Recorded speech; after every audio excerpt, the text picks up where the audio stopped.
দেখেন, আমি যে মানে খাওয়ার জন্য ওদেরকে ভাত দিছি, ভাত দিয়ে কিন্তু এই রান্নার আগে হয়নি কেন, হয়নি কেন, হয়েছে হয়েছে আম্মু হয়েছে কতবার বলবে।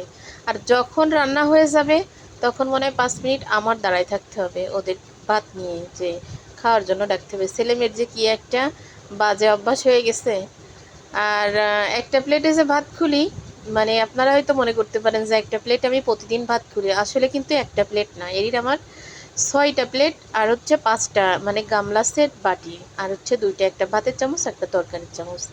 আর আমি না আসলে কোনটা মেলামাইন, কোনটা কাচের, কোনটা সিরামিক্সের, এইটা হিসাব করি না আমি। কারণ আমার সামনে যাই থাকে, স্টিল থাকুক, প্লাস্টিক থাকুক, কাঁচ থাকুক, আমি কিন্তু যা সামনে থাকে তাই দিয়েই কিন্তু তরকারি ঢালা, ওঠা নামা, খাওয়া দাওয়া সব কিছু কিন্তু ওইটাতেই করি। আমি ওই ভালোটা দিয়ে ভিডিও করতে হবে, খারাপটা সামনে আনা যাবে না, এটা কিন্তু না। আমার সামনে যা যখন থাকে আমি তখন কিন্তু সেইটাই ব্যবহার করি।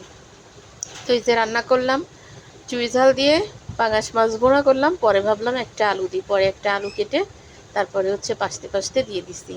আসলে মাছটা কিন্তু অনেক স্বাদের ছিল, আর অনেক বড় মাছ তো বেশ ভালোই লাগিছে। একদম সদ্য সদ্য চুই ঝাল দিয়ে ঝাল ঝাল করে। আর আমি তো এমনি বড় মাছ রান্না করি আর ছোট মাছ রান্না